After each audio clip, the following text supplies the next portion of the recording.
My name is Paula Nawrocki, and I'm the country director for Mary's Meals in Liberia in West Africa.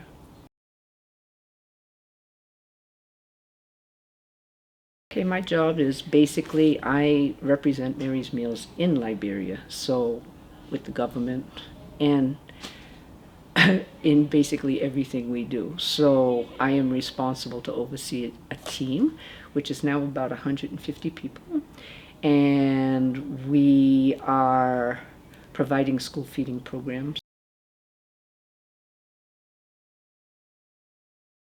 But these are in very rural areas of Liberia where the need is the greatest. There's high level, hunger still remains a barrier for learning in Liberia because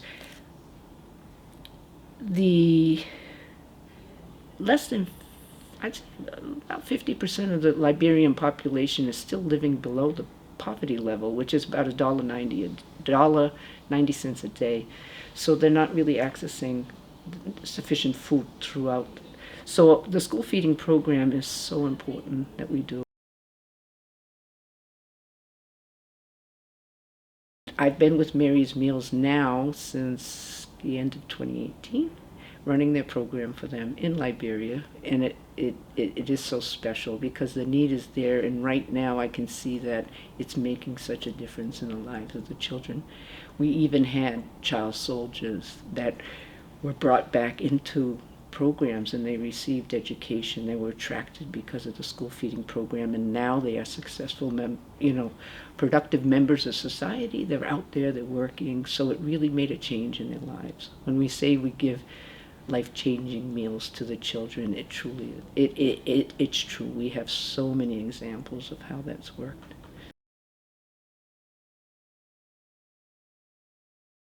Okay, the challenges are basically access. The roads are just, sometimes in the rainy season, it's very difficult to reach. So we will actually have to bring food for a couple months. And in our monitoring tool, it might have to be reduced because we can't access it certain times. But the challenge is also that the hunger levels in the level of malnutrition is higher in the rural areas than in the city, which this is why we're actually putting our efforts to reach out to the people who need that support the most. Even though it is more challenging, it would be easier to work in the urban setting, but we are working in the rural areas. And you have to think of Liberia, it's a tropical area. A lot of the places we work for, the counties we're in, has a lot of tropical rainforest. So that can give you an idea where it can be very challenging during to be able to carry out the program. But also, we see that need, we make sure we get there because the need is the greatest in these areas.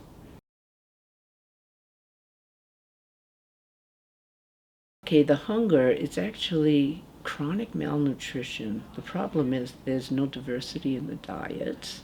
So people are just, you would think subsistence farmers, they have access to food, but the type of food they're eating and their education is low, so they're not having correct diets. So it's an endemic problem. It's been for a long time. It's a developmental problem, but it needs to be addressed. Unlike other areas of the world where you have the acute malnutrition, that is really, that needs to be addressed in the immediate sense. This is something that will take time. But school feeding program is one way to help reduce that hunger. And the other thing is, in the rural areas, the access to education is difficult. Often the families, like in the farming season, will say, you work in the fields or you do this and that, so the children don't go. But with the school feeding program, it's actually attracting the children, it's keeping them in school, and then it's helping them learn and to be able to advance. So a lot more children are getting to be able to move from that rural area and then access higher education and get into the city.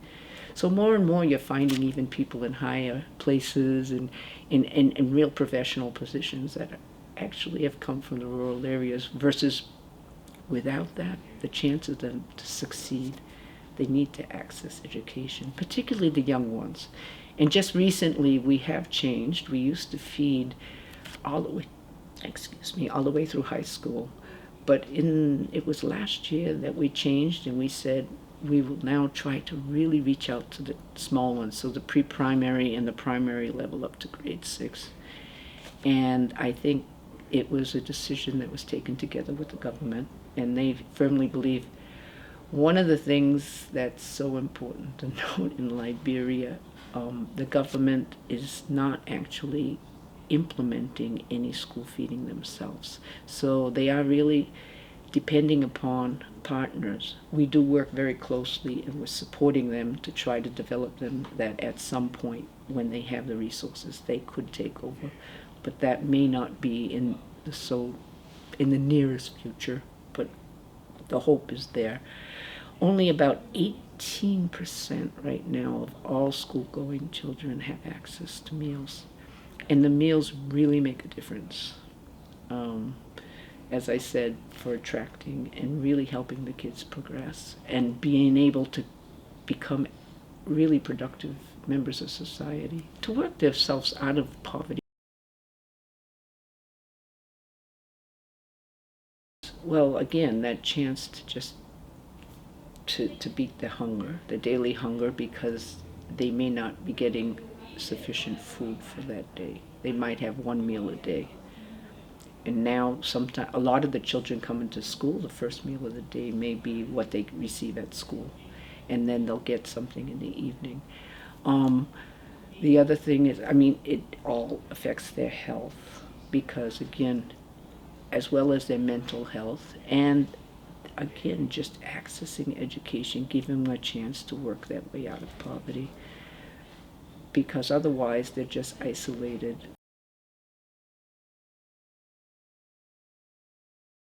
My hope is that they can really advance the country and really develop it, because it's been crimping along since the war years, and actually it's very hopeful right now. There seems to be an interest, particularly like in the agricultural sector, which we're very reliant to try to get source food locally.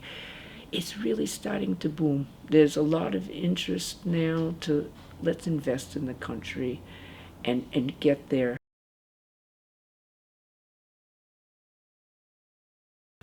The need is it still exists in Liberia.